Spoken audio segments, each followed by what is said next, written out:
मिलि पुरी डेलांग ब्लॉक हरिपुर ठारू अरागड़र रास्ता को मरामती करुछंती। एपरिकी हरिपुर रेल स्टेशन सफा सुतरा पई मध्य आगे आसिछंती युवगोष्ठी। युवकंक एपरि प्रयास को विभिन्न महल रे स्वागत करा जायछि।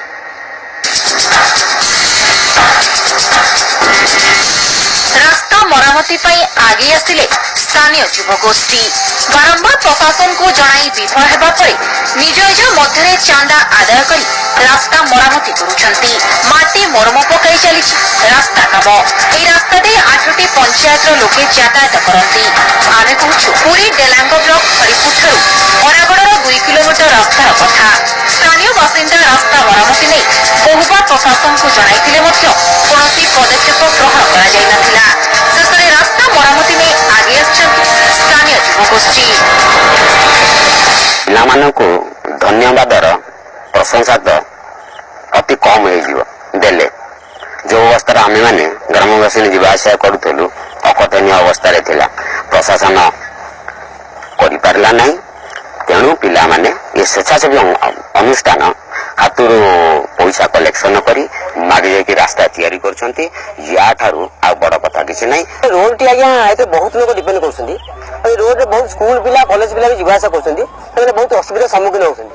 ए रूट बहुत कचरा है। तेणुक आम माटी पकड़ा यूथ क्लब पिला आज आम लगिचु मरामती करुचु। आम प्रशासन को जनला से किसी स्टेप नेलेनी।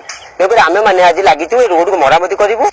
एपरिकी रेल विभाग कर्तृपक्षों अवहेलू हरिपुर रेल स्टेशन निकट में अड़िया आवर्जना भर्ती घास बण बुदारे भरा स्टेशन प्लाटफर्म आउ एसबू परिष्कार करने अंटा भिड़िंट स्थानीय युवगोष्ठी।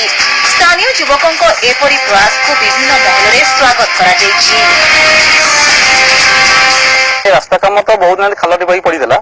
प्रशासन बहुत अभियोग कर प्रशासन किसी न शुणा होते आम कि युवगोष्ठी हरिपुर ग्रामर कि चांदा फेदा कर माने आम रोडटा परिष्कार कर माने पंचायत ऑफिस ठारू हरिपुर लेवल क्रॉसिंग पर्यंत माटी पकाउछ निजे पकई साइज करूछु। स्टेशन विषय आम बहुबार भी प्रशासन को जनइले रास्ता आज 5 वर्ष ये अवस्था पड़ी लोक भी जाऊँगी।